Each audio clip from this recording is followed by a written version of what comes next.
Китайский интернет-гигант Alibaba отчитался о прибыли, которую смог получить в ходе всемирной однодневной распродажи, известной как День холостяков.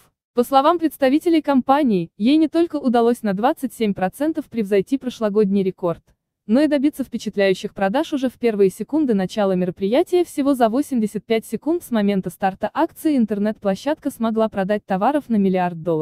Показатель вырос до 10 миллиардов уже спустя час.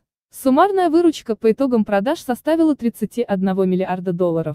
Клиентами китайского маркетплейса, принадлежащего Alibaba, стали жители из 230 стран. Компания Xiaomi тоже принимала в распродаже активное участие, предлагая покупателям свою продукцию по привлекательным ценам. По данным, известный производитель электроники стал лидером по объему продаж и выручки во время фестиваля 11.11. Я хочу поблагодарить AliExpress и Xiaomi фанатов за оказанную неоценимую поддержку.